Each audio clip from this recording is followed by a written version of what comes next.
Okay, guys, thank you so much for coming back to my channel. I'm excited about today's guest. I'm going to let him talk a little bit more about himself, but it's always really great to hear from just regular everyday people who are really getting relief from things that they believe to be chronic and lifelong by using this diet, the carnivore diet, therapeutically. So this guest, I think, is going to resonate with a lot of you guys. Nathan, thank you for coming on today. If you don't mind, would you introduce yourself to everyone, talk a little bit about how you got started, how you ended up here? Well, I'm from Canada, and I am kind of like an amateur voice actor. You can tell I'm in my booth here, but I struggled with lifelong severe depression ever since I was a young teenager, and it's one of those things that you just grow up and you think that it's permanent. You think that that's just a family health issue. You think that there's nothing you can do about it really, except maybe take medication or something like that. But you just, I guess, try to learn to live with it, and you never really think about it being related in any way to your diet. So that was mainly, I was overweight, but um, that was mainly the reason why I started the carnivore diet. But it did take me until I was in my 30s to even hear about that kind of thing, that there was such a thing as a carnivore diet. So it was at a very, very low point in my life with it, where the depression was just, I couldn't take it anymore. It was almost the start of the winter, and anybody with depression knows the winter. The worst. You're like, you need to like, almost like you see the storm coming out at sea, and you're like, oh boy, am I gonna make it? Am I gonna make it this Yeah. winter? So I was just I had heard about the carnivore diet about a year before this, though. So it took about a year to process in my brain. Okay, I think I need to actually try this. Like, I had always kind of intended to. I'm like, I know I'm going to try this one day, but I just wasn't ready yet, I guess. I don't know what I was waiting for. But it wasn't until that low point where I'm like, I actually am afraid I'm going to actually kill myself. So I was like, Oh. I have to commit to this and try it, because it's the only thing I hadn't really tried. I'd tried medications, tons of medications. I had tried electroconvulsive therapy, which is shock treatments. Yeah, and I did get a little bit of relief from that, but it does fry your short-term memory, and it's never been the same since. So, um, yeah, that was like last resort type thing, trying the carnivore diet. Yeah, I feel like it's like that for a lot of us that come to it, because it is, you look at it at face value. I think that's probably why you waited a while, is it's like, wow, that's just so extreme. I can't imagine that, because I think we derive so much pleasure from what we eat, and especially I'm on the depressive side. I started my first SSRI when I was 14, and it's like once you get started with that, it's like you're going to have a side effect from that medication, and then you take another one, and then you're on, like, for me, when I was at the end of all my medications, I think I was on like 5 different medicine, yeah, for like depression and anxiety, and here's a Wellbutrin, and there's a sleep medication, and there was just like this cocktail and you're constantly like popping a pill and hoping that you feel better, hoping that that depression kind of goes away. Was that similar for you? Was the medication like not working at a certain point? Um, Honestly, looking back, I think that we're kind of conditioned maybe by the psychiatrists and the doctors. They just like give us the idea that it will help, so Mm-hmm. we think that it does. But the Yeah. only thing I've ever noticed, like, because my mood honestly did not seem to be any better on or off. It's just that if you miss a dose on antidepressants, oh boy, Ooh, you yeah. better watch out, because yeah, I think they're designed that way, honestly, Mm-hmm. to keep, because they don't really, they're treating the symptoms, right? They just want customers for life. I'm firmly convinced that's what the pharmaceutical companies are their agenda is. So, um, sure, I'm sure some of the medications people take, they need to be on, but antidepressants, my mood was not any better on or off. And it was just, I was taking them to avoid the withdrawal symptoms. And I was on antidepressants, anti-anxieties from the lorazepam, clonazepam family. I think they're from Yeah. I think that's the Valium family. I'm I not think so. sure. Yeah. Yeah. Benzodiazepines. Yeah. I was on Yeah. Klonopin for a while. Yeah. Yeah. Those are extremely addictive. Yeah. And Horrible. yeah, I was also on mood stabilizers and antipsychotics for a while. And I just turned into a zombie. Mm-hmm. You know, at 14, I decided I wanted to learn sign language. I wanted to learn French. I wanted to learn Dutch, German, and I wanted to write a novel. I wanted to learn how to teach myself how to play musical instruments. I taught myself how to play the piano and the harmonica and the saxophone. All of this I started in my early teens. And then when I started these medications, nothing. I was just like, almost like a zombie walking through life, you know, just like, and I remember one roommate that was kind of toxic. He was a bit of a jerk, but he he was getting fed up with me, frustrated that I wasn't understanding what he was trying to tell me one day, and he's just like, Nathan, you're just so slow and stupid. And I'm like, and it just kind of something clicked to my brain. I'm like, I wasn't like this before, you know, before the medications. So I think they come with a lot of undesirable side effects that really mess people up. So, and I don't find that they really helped my depression at all. So I'm happy to be off of all medications, and surprises my other friends that had depression that I'm off of all medications because they know how bad I was. So, yeah. That's awesome. And it's so I agree. It's when I was on a bunch of medication, I just had this kind of like flat feeling of just, but then coming off of it, the only way I could describe it to people is when you're withdrawing, it kind of feels like your nervous system is on the outside of your body. And you're just so like, the way I always describe it. You're so sensitive and like everything is so painful. And it's just that withdrawal process. It's really hard. So, how did you overcome that to get to the point where you're not on anything now? I think I weaned myself off of the medications. So, because I know that if you miss a full dose, I was on some of them, I would get like kind of like almost like an electric shock feeling. Mm-hmm. Whenever I would move my eyes, it would be like, almost like I'm being zapped Oh. kind of thing. So, yeah, and I would get very panicky and anxious. But yeah, I think I weaned myself off. The last one I tried, I had been off medications for a little bit, but then I was having more anxiety, and I had to quit one of my jobs. So a doctor gave me this new antidepressant I had never been on before, and I started to get kind of like dizzy all the time. I could hardly stand up straight anymore. I'm like, forget it. I am done with these. So yeah. And that's when, so I had been kind of off medications for a little bit before carnivore, but because I didn't, honestly, like I said before, I did not find they helped at all with my mood. So why Yeah. bother? And but it wasn't until carnivore that I started to feel some relief from the depression. Like, it would go in waves, kind of thing, where you have your Mm-hmm. ups where you're okay, but then you have your debilitating where you cannot even function. You have to lie in bed with a pillow over your head, and just I those were the scary points where because I would get like the suicidal thoughts too. Where I just like, I can't live like this. And you can't really see. I mentioned this with the interview with Jimmy Moore, where it's almost like you can't see past your own nose. It's so dark. You don't have any hope at all that this feeling is ever going to go away. And I know I felt whenever I was in my depressive lows, it was like I could never remember ever feeling happy.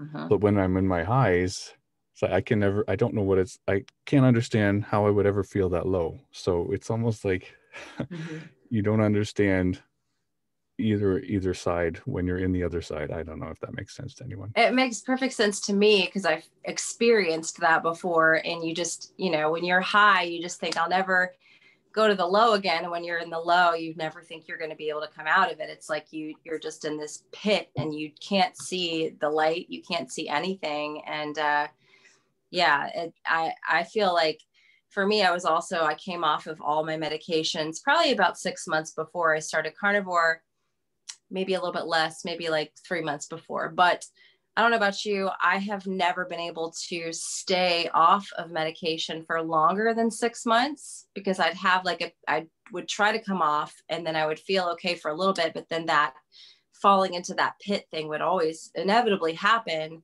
And I'd go back to medication because I didn't know what else to do, and I couldn't function and I couldn't live life. But now that I've been carnivore for almost 2 years, not once have I felt the need to reach for medication or go down that route again. You know, every day hasn't been sunny and rosy and perfect, but it's not that same chemical, like falling into a pit feeling. How has that been for you?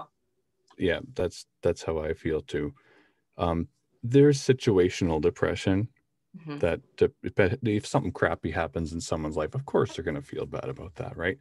But the severe pit-like depression that you're talking about, that is, now that I know what I know about diet and how it correlates with inflammation to, and depression is quite possibly an inflammatory condition. I truly believe that now.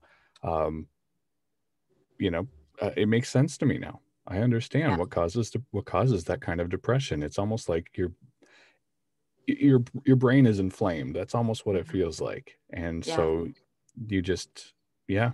And now that I get it and I understand that, I'm like, oh, well, this could help so many people. This could Yeah. help so many people. Like, people are killing themselves because I had a friend who killed himself early in the lockdowns here in Canada.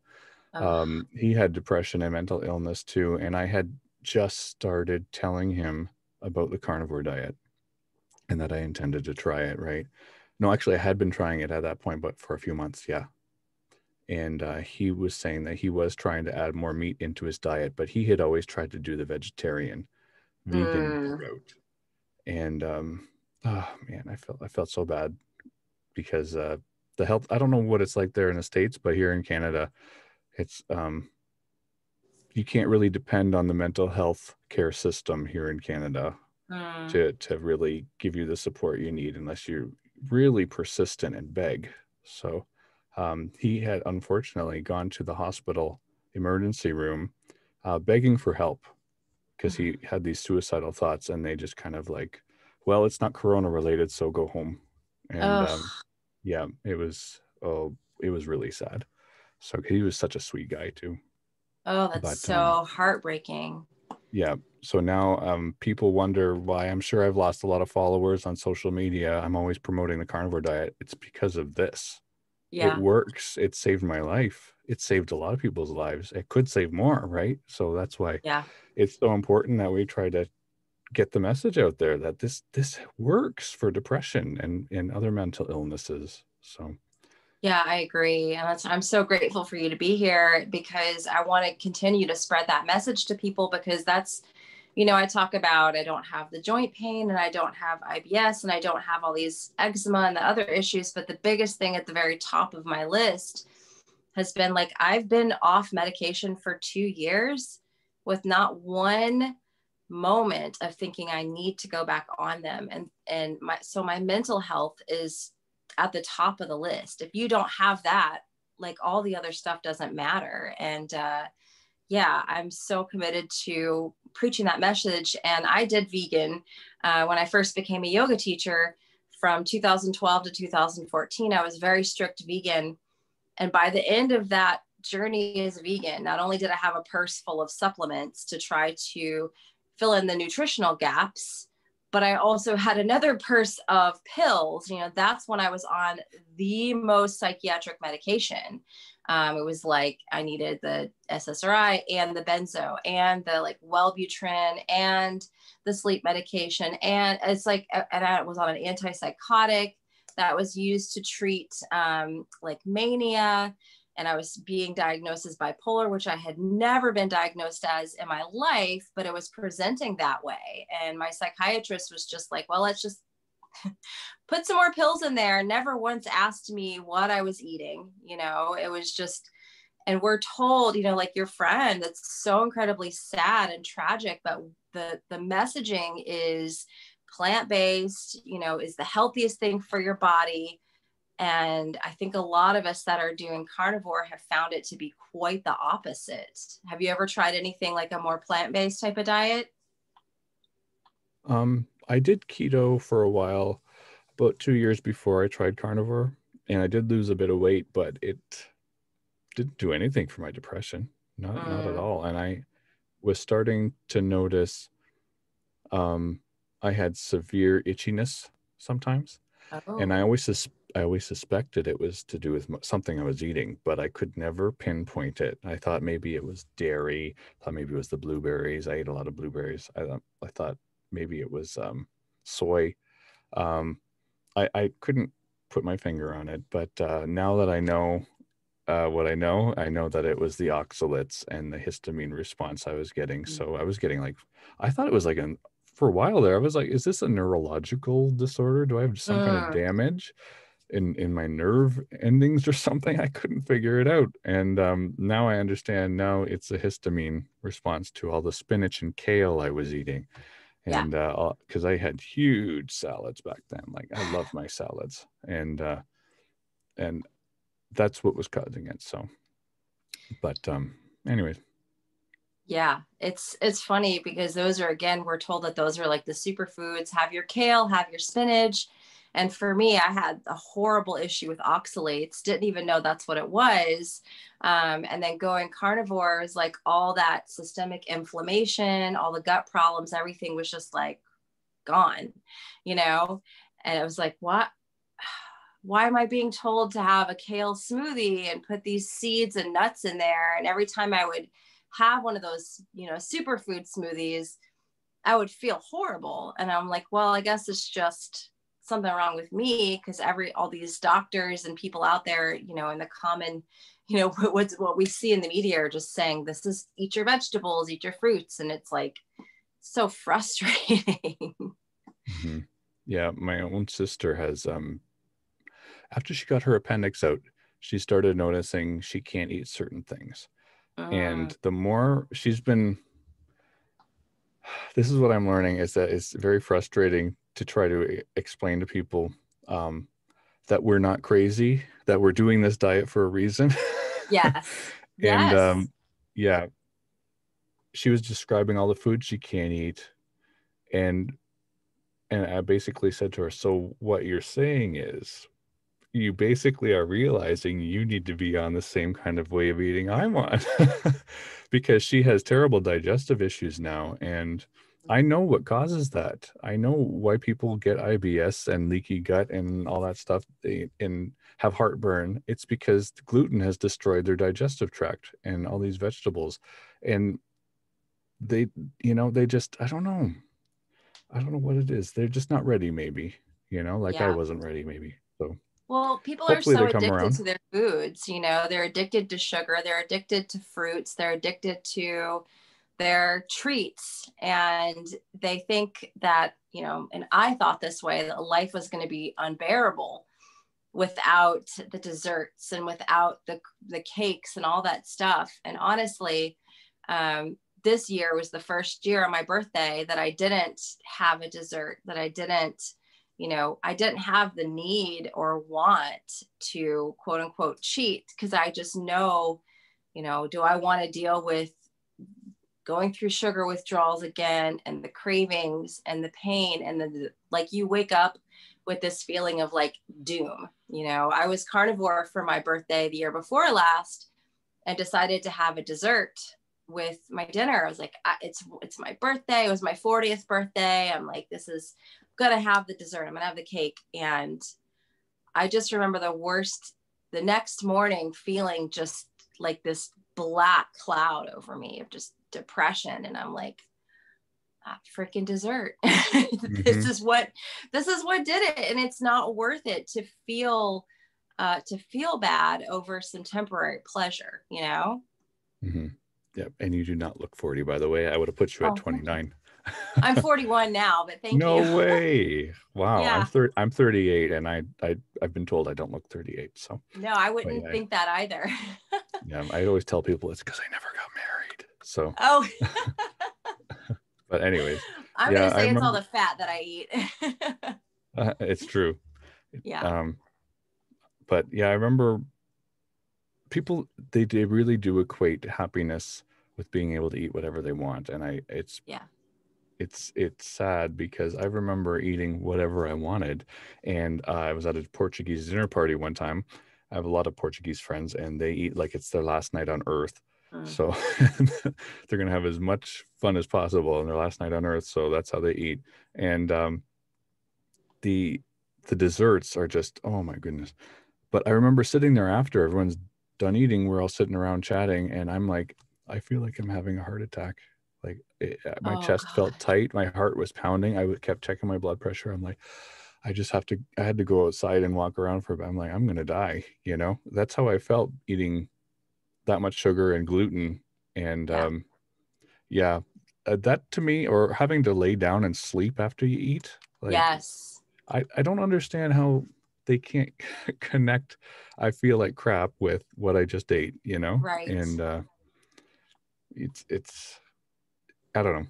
It's strange to me, but I think that's how we're kind of taught Mhm. that that our diets, you know, are we it just medication is for health problems. We don't Right. think of food is for health problems. And Right. that's what I hope the carnivore community and people who are proponents and celebrities in the carnivore community are going to be able to do is help people see, and all the success stories that are out there, help people to Yes. see that yes, you can treat health problems with food. It's what you put in your Yeah. mouth. So Yeah, I agree. It's, why I keep going, because I do get a lot of hate mail from people who say I'm ruining the environment and a murderer and all these things. And that's a whole other topic, but it can be difficult sometimes to take that kind of hate from people. But for every message like that I get, I probably get 100 from people who are thanking me for putting stories like yours out there and exposing them to people who have healed things that they just, if you're going through like shock therapy, that's extreme. Like that is, your quality of life is very poor, and if there's a way that you can overcome that and actually live your life and enjoy your life rather than not knowing if you're going to fall into that depressive pit again and not be able to function again, then that message needs to be put out there. I'm very, very certain about that. So,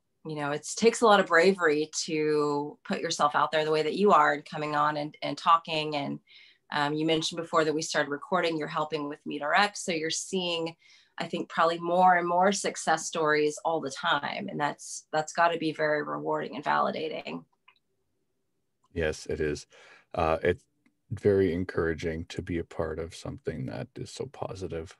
And Yeah. you hear so many people's, I don't know how many success story interviews I've done so far, but yeah, I haven't had any that didn't make me feel really good after, and that you read the comments on YouTube, and they're always so positive, and people are the message is getting out there.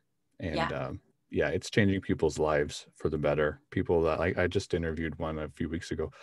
He's in his early 30s. He was 420 pounds, only five Oh, foot six, oh my and now he's gosh. down to 180. What? So, yeah, and he looks amazing. He really does. He's Wow. yeah. Um, I think his name was Brandon. Yeah. So it was yeah, it was great.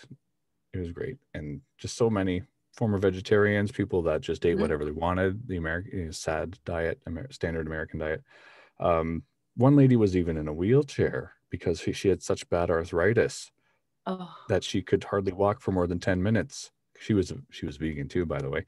And now that she's full carnivore animal products, she said she could walk a few miles to the park and she's oh fine. my gosh. So yeah, there's something going on here with the Something carnivore is diet, that's up. for sure.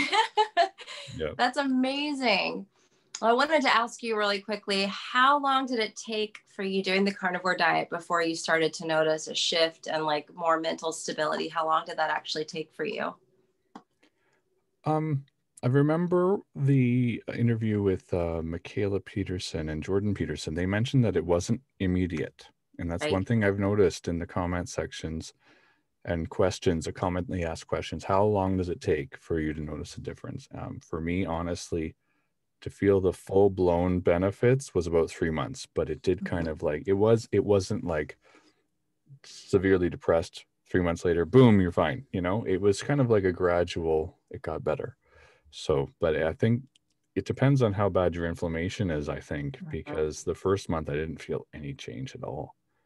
But my diet was pretty bad. I would eat whatever I wanted all the time. So to go from that to your body trying to heal itself and the inflammation going away, um, yeah, give it a few weeks. Yeah. Hopefully you feel better, and then after 2 months you will definitely feel the difference. 3 months, yeah, that's when most people I hear notice the biggest difference is after 3 months. So Yeah. What kept you going after, if you didn't really feel that big of a difference after the first 30 days, what kept you going to hit towards that 90 days? the losing weight was a really a good motivator. I didn't do it strictly for weight loss. I knew what caused weight gain, right? Insulin resistance. So I knew I would lose weight, but I wasn't like constantly on the scale measuring or weighing myself, measuring my waist, that kind of thing. But noticing that the weight is slowly melting off was like very encouraging to help me to keep going. And I remember messaging Dr. Baker, Sean Baker, and asking him, I said, I've been on the carnivore diet a month and a half now. Like, I don't really feel a difference with my mood. What should I do? I've been very strict. And he said, just give it more time. And he was right. He knows what he's talking about. So Yeah. I did notice a big difference after a while. And yeah, so I you have to be strict though. That's what I Yes. found. And yeah, one lady I interviewed, she said it's not cheating, it's sabotage. Yes. When you Because cheat. cheating implies you're going to get ahead in some way. Yeah. And you don't. You You do actually get not. put back. Yeah. Yeah. Yeah. So, mhm. Yeah. That's awesome. Well, any piece of advice that you have for anybody who is struggling with mental health or other issues and they want to start on the carnivore diet, do you have advice for that person? um, I'm a big observer and psychology buff. I love watching people and trying to figure out how they think. Honestly, the biggest thing that I think holds people back is that they know they should, but they don't really want to in their heart. Mm, So the thing that helps people the most, the best advice I think I could ever give anyone is watch other people's success stories, and especially the ones who have health problems that you're dealing with, or had health problems that you're dealing with. Because the more stuff you put in your brain, the more you're going to be learning about it and thinking about it, the more it's going to filter down into your, I call it the figurative heart, that will motivate you to actually do it. So, um, just constantly watching positive upbuilding videos on and learning more, especially regular people's, interviews like these, yeah. really does help. It does help. It will help you eventually get to that point where you're like, okay, I'm going to do it. And it really works. So that's my I love advice, I that guess. advice. That's awesome. That's so awesome. And it's probably so affirming to you now to just continue to work with MeetRx and get to talk with more and more people who are changing their lives. And it's just like you're kind of surrounding yourself with that positive energy that I'm sure really does help you keep going. Yep, it does. Yeah, this is my third interview that I've done. I did one with MeetRx, one with Jimmy Moore, and this will be my third. And I don't know what's so special about me that I get to do these, but it is nice to be able to help people with your example. So Yeah. uh, yeah, that's what I really appreciate. So thank you very much, Sarah, for that. Yeah, thank you for coming. I really think it takes a great deal of courage to be vulnerable in this way and say, hey, I've struggled with all these issues mentally that to the point where I want to put a pillow over my head and stay in bed. And, that takes a lot of courage to come out and tell that to people because it's Mm-hmm. not something that we're necessarily proud of. But the fact that you are no longer in that position is incredibly inspiring. So I thank you from the bottom of my heart for having the courage to come on and actually to share this with people. Mm-hmm. And thank you. And thank you Yeah, for you're the welcome. opportunity. Yeah. Well, how can So, people find you if they want to follow you, want to keep up with you? What's the best way to people that they can find you? well, I always tell people there's only one of me. There are no other people on earth with my name. So if you look for Nathan Kalcsa, it's when they moved over from Hungary after the Second World War, my ancestors um, changed their last name for some reason, and that name is only directly related to my family. So, and there's only Cool. one Nathan in my family. So, but on Instagram and TikTok, I like to make a lot of silly videos for voice acting and that kind of thing. It's Nathan underscore does underscore voices. So Nathan does voices. That's me. And my YouTube Cool. channel is just my name, Nathan Kalcsa. So Awesome. Well, I'll link all that below the video also so people can look you up and follow you and stay inspired. alrighty. And All well, right. thank you so Thank you. much for coming on. Thank you. You're welcome.